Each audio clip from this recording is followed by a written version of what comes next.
So it came to my ears that my last piece, the Years Without Christmas, was too dark. So actually, this was in the way of a stupid comment or insult, not on YouTube, but it came to my ears. So this gives me the insult or the idiotic comment is not important here, but it's important how it gives an opportunity to talk about something important. In art, we have to express negative emotions so much as positive emotions. The importance of negative emotions is that if you don't express these negative emotions, it's very hard that we as mankind get aware of them. If we are not aware of these emotions, so it will be more likely that we put ourselves in situations that actually cause bad emotions and pain and a lot of damage to ourselves. So this has the function of warning, so to say. So in my case, in this last piece, if you say that it's too dark, you are absolutely correct. And not only dark, I express it. I try to express the pain, not my pain, but the pain of a whole group of people who suffer an absolute lack of freedom. This is what the piece is about, and principally the lack of freedom to express the own religion, and principally what is maybe the most important, religion.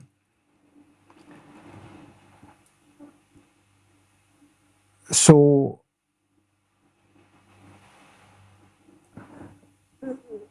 pain is also very important, because only through pain you will have the sensation of relief. So this is especially dramatic in art, and is especially expressive because of this. So you have an easier way to give tension. Okay. But there is a very important aspect there, that pain or negative emotions in art, they are important, but they need a context, okay? Because if they don't have a context, this can sometimes mean that you are kind of cultivating pain, or doing a cult of pain and negative emotions. So this would be bad, and this happens a lot with some artists or maybe photographs with whom I have an ambiguous relationship, because I like some of the things that they do, but they do this so much and repeating this so much that I begin to think that they are cultivating this. So this is, of course, an important consideration.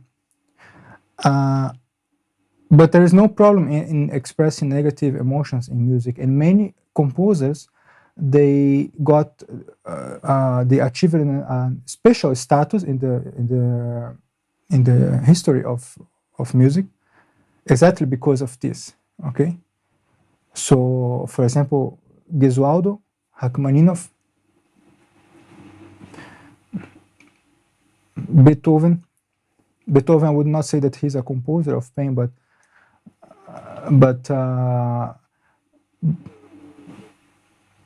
yeah, the fifth symphony is a minor symphony, and it is well known because of this terrific expression of the destiny or something like this. So maybe the problem lays with you, that you can't allow yourself to feel negative emotions. Maybe your positive emotions, they are so weak that you can't allow yourself to go through darkness.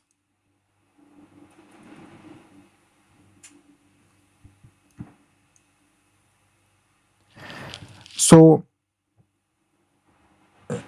it's very important to consider these criteria for negative emotions: the context and the story. Okay. Otherwise, this can actually work as something that is bad, in the sense that it makes you feel actually bad.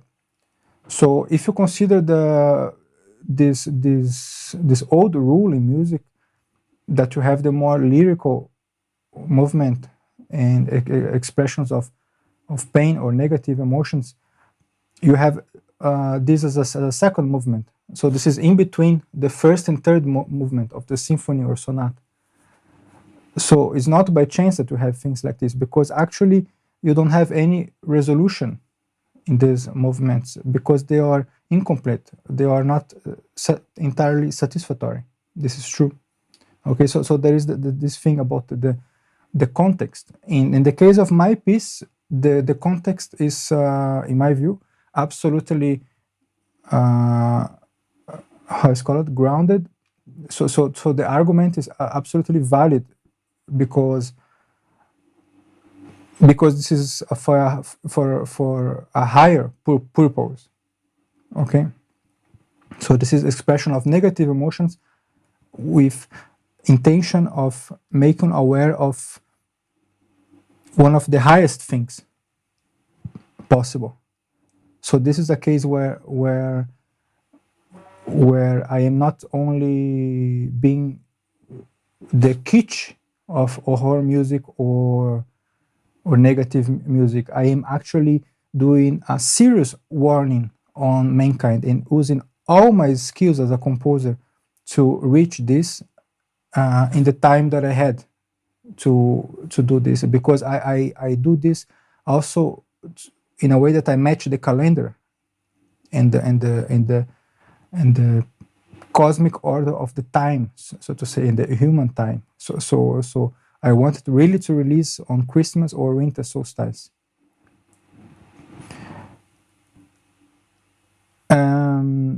This is not exactly a video about my piece, because I planned to do a video about my piece, but I took this occasion to speak about negative emotions in art, because this was already a topic that was in my list, and maybe I'll do a second video on this. So the necessity of negative emotions, the function of this, in making you aware of things that you can avoid, and only after you are aware of it, then you can avoid. This is a classic in the teachings of C.G. Jung. And second, the context for you have the right situation of catharsis in Aristotelical sense, where negative emotions are used to actually to purify what you are feeling and give you a better sense of resolution. So actually you are preaching something good with the negative emotions. You are not preaching Satanism or something evil. Okay, so that's the importance of context. And if you don't have context, so it may sound complicated, because when Iron Maiden does, for example, the Number of the Beast, and you don't have the context, so this is an ambiguity that is a kind of problematic. But for those who know very good Bruce Dickinson and Iron Maiden, so they know that they are not Satanists, because they are doing the song The Number of the Beast. And principally Halloween, when they speak about evil, they speak about Christians, and that's why they are so great, because they speak about evil as Christians, and many Christians don't have courage to face evil in this way. Okay, context and the importance of negative emotions. So the third thing is very interesting, and it's more interesting for who is really curious for contemporary music and how things are working with contemporary music.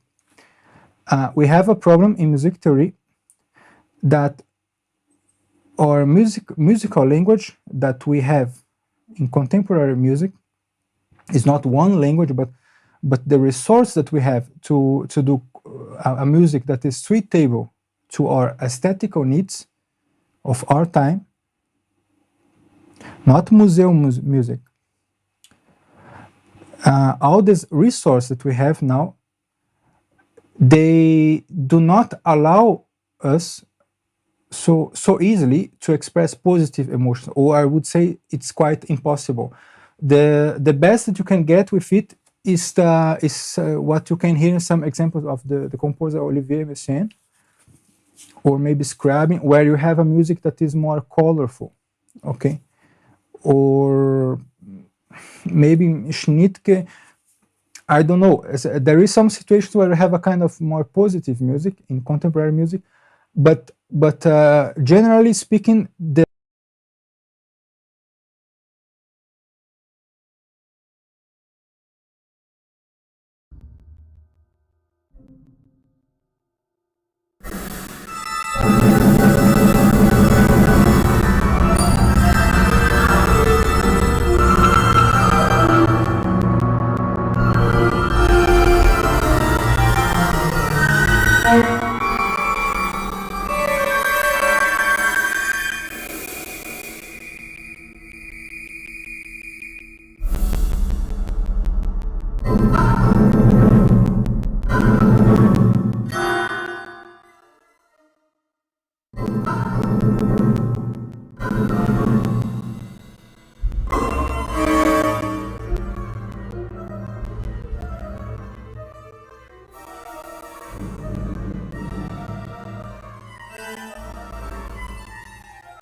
so generally speaking, the language that we have at our disposal has some limits regarding positive emotions. I don't want to explain this in a music theoretical way now, because here is more like aesthetic. But this is unfortunately the truth. So the composer that wants to do music today that is really suitable to our aesthetical needs of our time will have to sacrifice somehow positive emotions, or he will have to come back a little bit in history of music. So the last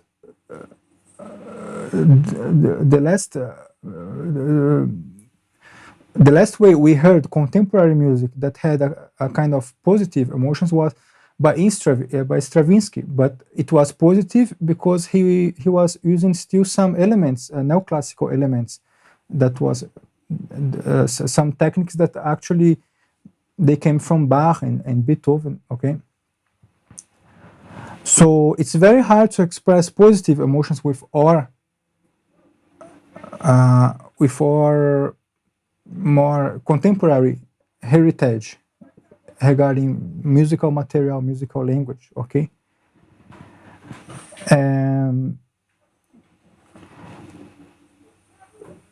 Is this a problem? Yes, I think this is absolutely a problem, because so much as the importance of negative emotions, I absolutely find the positive emotions very important.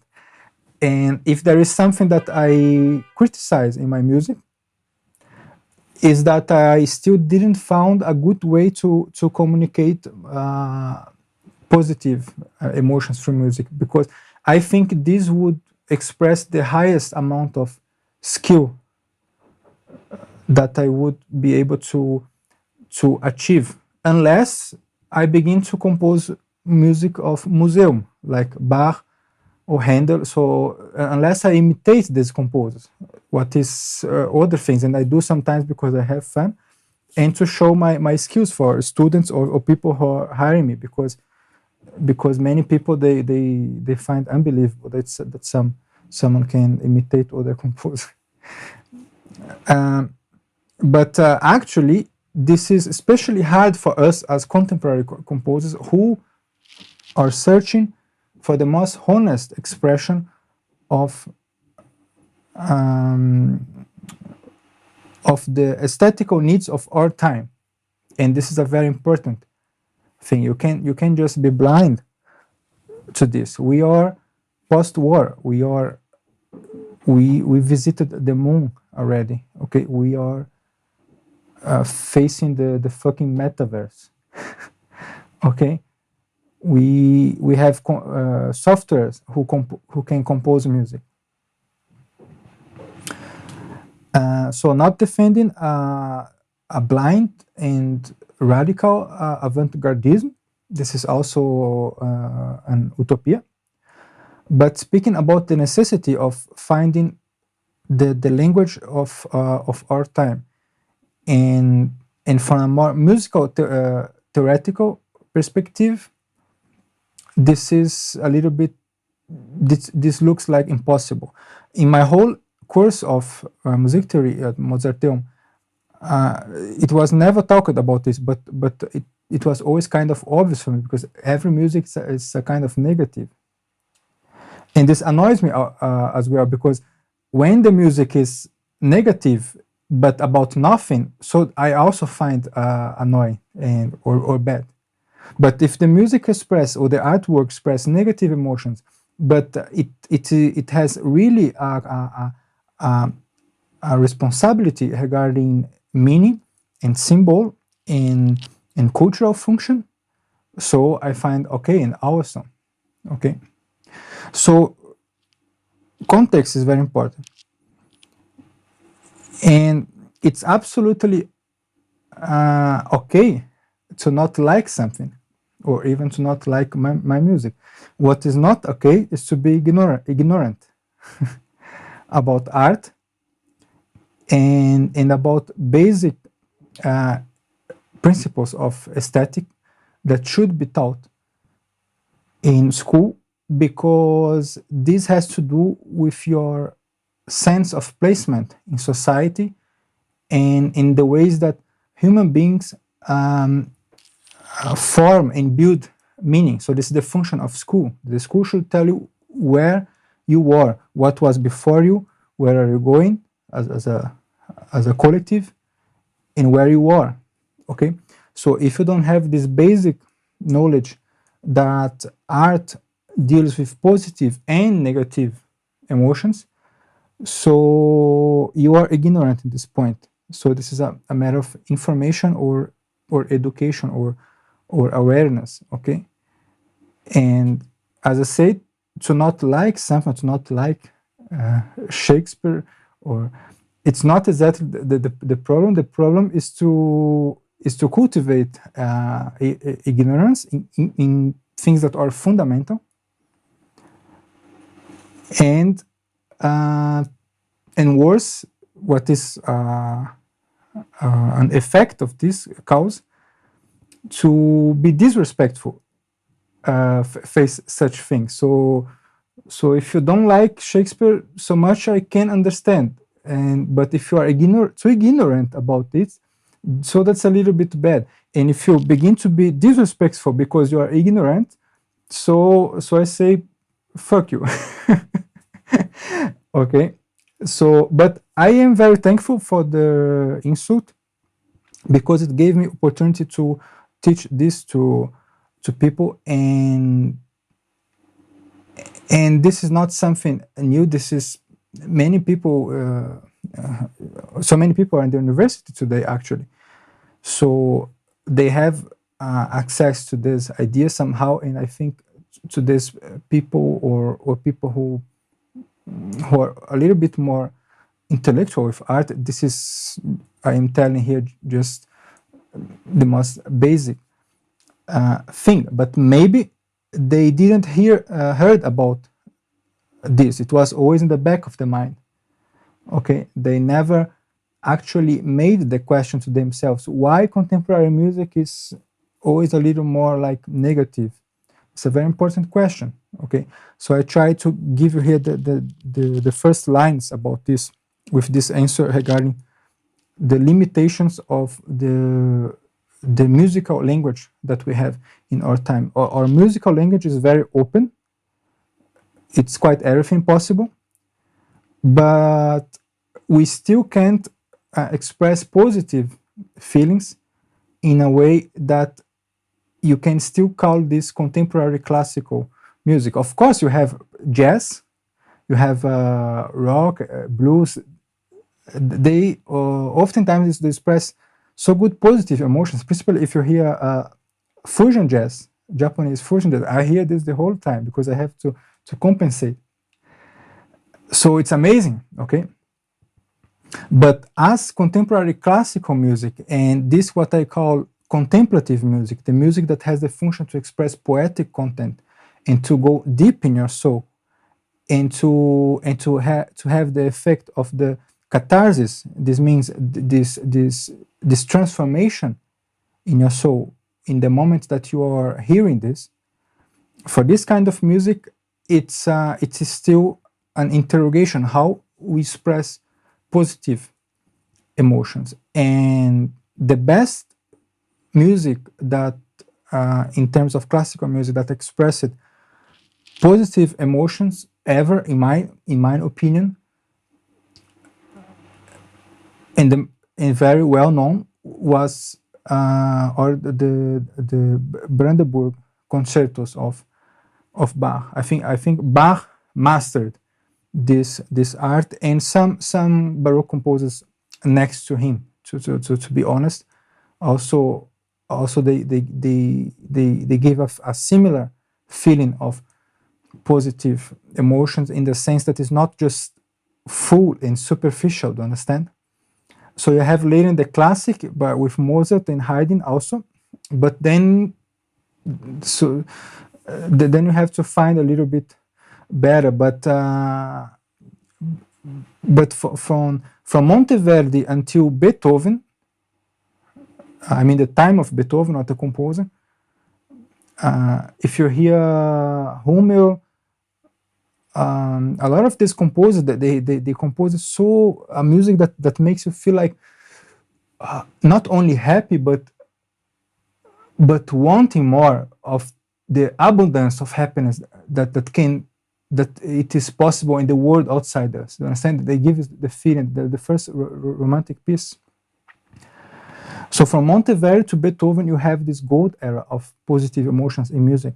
But this has to do absolutely also with the music theoretical techniques, with the compositional techniques, and all the source in musical terms that we had for this. This is the interesting thing.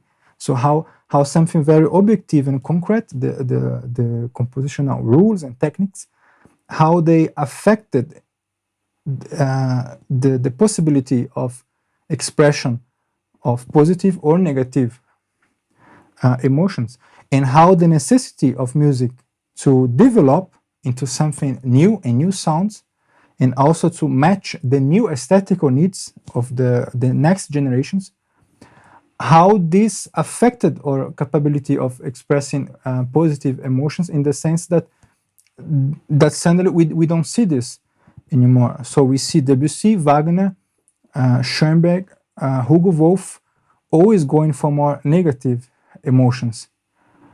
So it's also hard to tell if the aesthetical needs came first, or the immanent development of musical techniques came first.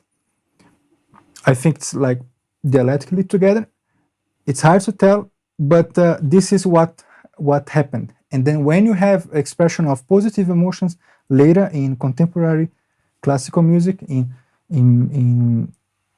music for contemplation, in concert music, then this is always more or less an expression of something that we had already, and this a kind of neo-classical use of something. It's hard to find something that is really avant-garde and positive, okay? And here you give kudos to Messiaen, who more or less found a way to do a more colorful music, and some other composers like George Perle, okay, that is absolutely an exception, because then he used a lot of other resources to give more positive emotions in music, and he used the more resource of orchestration enough time. This was the only way to find this. Okay, so here is the hint to how to do this. But I am still also developing. If I achieve this someday, I will be happy. And my piece was about pain, the pain of a folk without freedom, not a folk in the sense of Jews, or I mean the pain of a group of people without freedom, and maybe the whole mankind. And I did this with my whole heart and in the limit of my musical skills, trying to deliver this work so punctual, so on time as possible for the Christmas. Okay, so that's it. Thanks for hearing, and I hope this gave you some interesting insights about art.